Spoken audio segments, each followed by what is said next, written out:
Me da mucho gusto el poder conversar con ustedes después de tanto tiempo de no comunicarnos.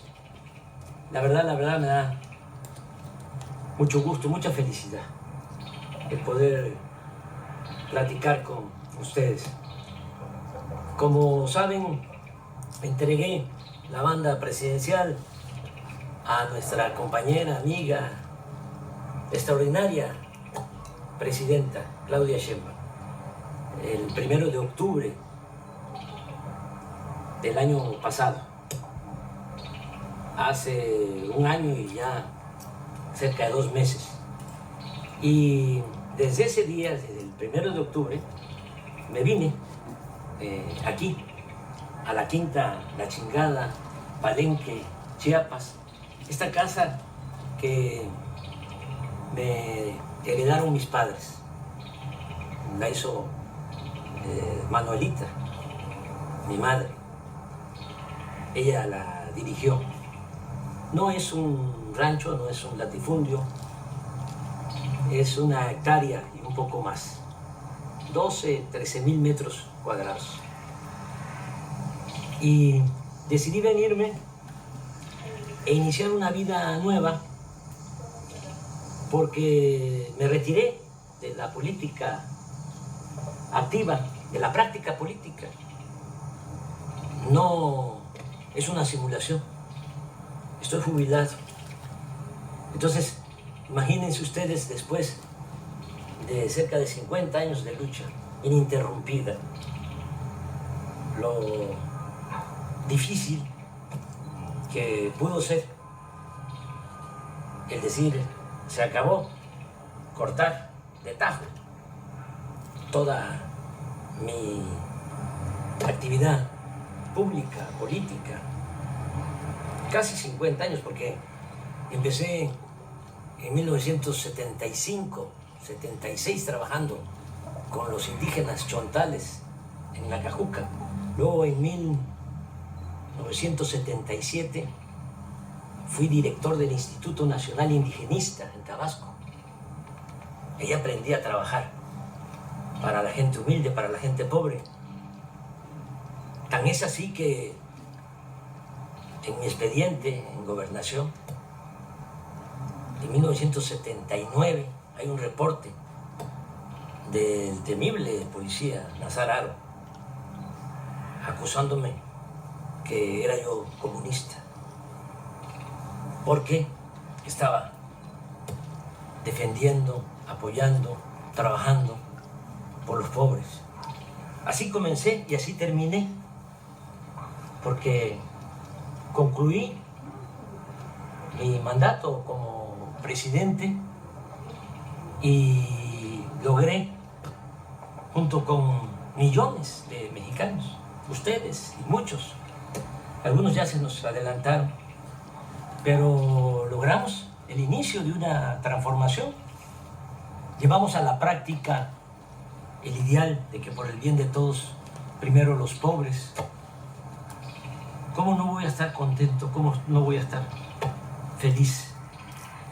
Yo siempre he sostenido que la felicidad se obtiene cuando uno trabaja, lucha, procura la felicidad del prójimo. Entonces es cuando ya tenemos bienestar espiritual, bienestar del alma, felicidad. En el gobierno que dirigí, en 6 años, a pesar de la pandemia, con todos los daños, con toda la tristeza que nos dejó esa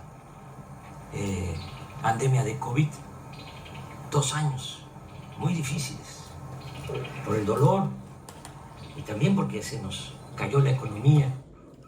Bueno, a pesar de eso, en el tiempo que estuve en la presidencia, salieron de la pobreza 13,400,000 mexicanos. Lo voy a repetir, 13,400,000 mexicanos. Nunca se había hecho eso, nunca, en un sexenio. Es un gran orgullo Cuando llegué a la presidencia, el 42% de los mexicanos estaban en la pobreza, 42% de toda la población.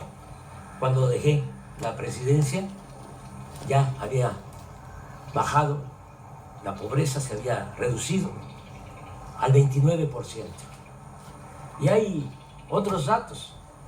También se redujo la desigualdad, porque México era país de unos cuantos, de los de arriba, de los oligarcas, los que se habían quedado con todos los bienes de la nación, con los bienes del pueblo, con la llamada política neoliberal o neoporfirista, porque lo que aplicaron fue lo que ya había puesto en práctica Porfirio Díaz: entregar los ferrocarriles, entregar el petróleo, entregar las minas, entregar las tierras a extranjeros y a grandes latifundistas vinculados a la cúpula del poder. Pues eso es el llamado neoliberalismo.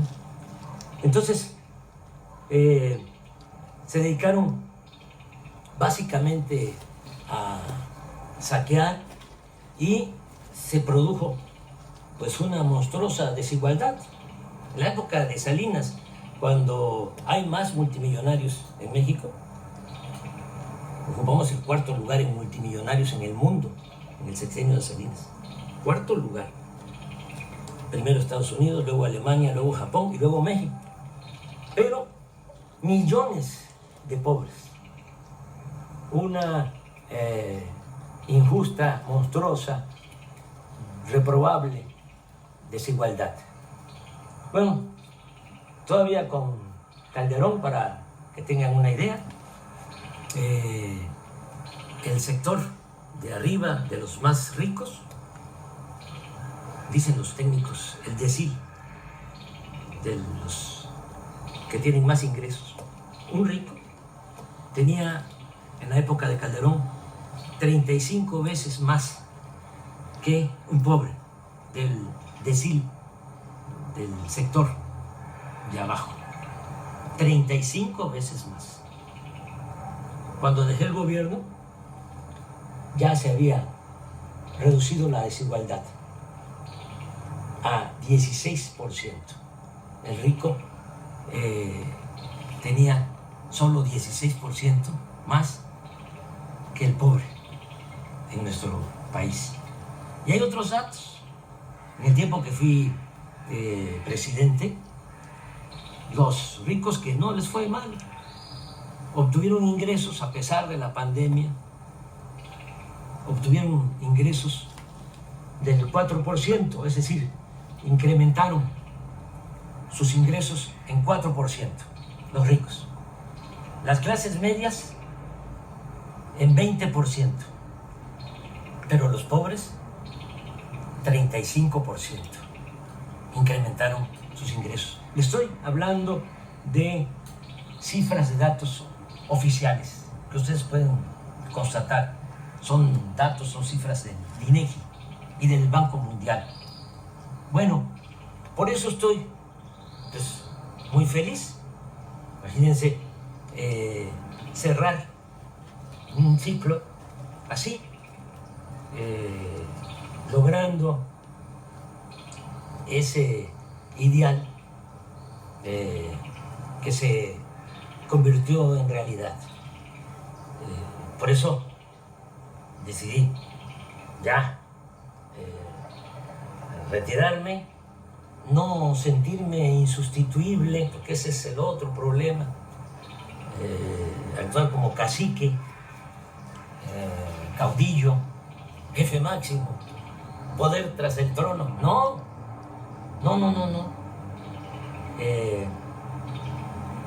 Hay que hacer valer la democracia y nosotros en nuestro movimiento, este movimiento impulsado por millones de mexicanos, pues tuvimos la enorme dicha de que quien me sustituye en la presidencia es una mujer excepcional y continúa la transformación. Bueno, les decía yo que no era fácil, ¿no? Es decir, hasta aquí y me voy a dedicar a otra cosa.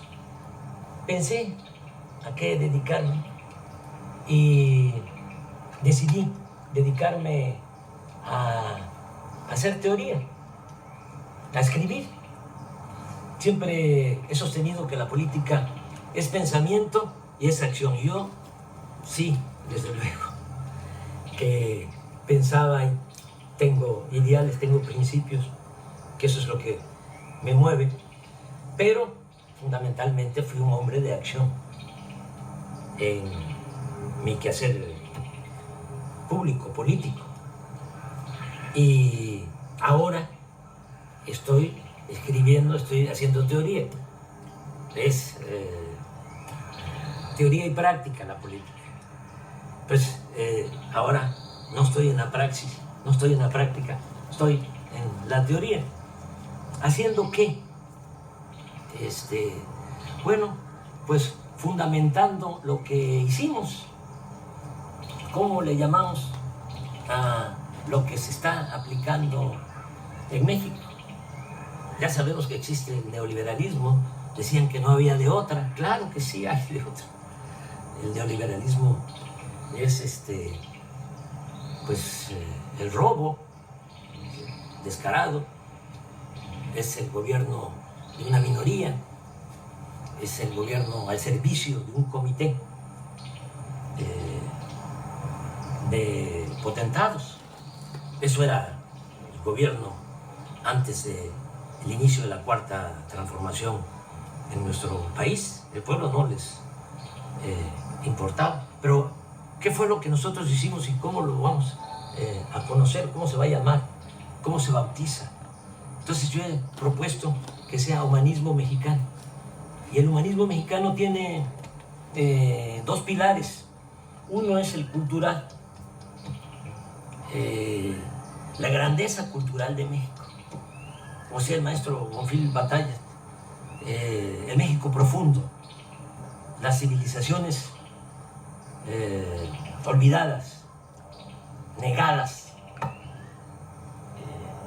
Y eso es lo que nos da nuestra fortaleza, eso es lo que nos da nuestra identidad, nuestra democracia, nuestra idiosincrasia. El México profundo. De ahí venimos. Y quise trabajar sobre la historia cultural de México, porque la historia que nos han contado desde hace siglos es una historia falsa, simulada. Y el otro pilar del humanismo mexicano, pues es la fecunda historia política. Ese es el siguiente trabajo. Ya les presento el primero, el que tiene que ver con la grandeza cultural de México. Así se llama, grandeza. El que viene para el año próximo se va a llamar gloria, porque es grandeza y gloria. Repito, la grandeza es la historia de nuestras culturas, de nuestras civilizaciones, para desmontar, para echar abajo la historia que crearon, que inventaron los conquistadores, los invasores, y se ha mantenido durante las épocas del dominio de las oligarquías. Pero aquí se cuenta otra historia. Y este libro de la editorial Planeta, pues ya va a estar en librería. Es el trabajo, es una investigación de más de un año y un mes, trabajando, porque les hablaba yo de mi nueva rutina. ¿Qué hago aquí? Bueno, me levanto temprano, como siempre, camino aquí hay un sendero entre los árboles, son 450 metros, doy 10, 12 vueltas, 5 kilómetros, muy temprano, me baño, luego desayuno, hay una señora Morbi que es la que me ayuda, me hace los alimentos, la comida, la limpieza de la casa, porque Beatriz está en México, viene, yo voy, he ido como 5 veces, claro, de manera muy discreta, para evitar los escándalos. Y se quedó allá porque ya Jesús y Ernesto entró a la universidad y pues tiene que estar ahí pendiente. Ya ustedes saben cómo somos en México, cómo son nuestras familias. Aunque Jesús ya tiene 18 años, pues ahí está con la mamá, es hijo único. Yo tengo 3 hijos mayores de mi finada esposa Rocío y Jesús con Beatriz. Y claro, nos hablamos todos los días. Bueno, después de que desayuno, como a las 9, me encierro en el despacho a escribir. Me levanto a las 12, me tomo mi pozol, camino un poquito aquí en el corredor de la casa, me vuelvo a sentar hasta las 2, como y sí doy una vuelta a todo el sendero después de la comida, veo un poco las noticias, tengo un teléfono de esos muy sencillos y como no son pues muy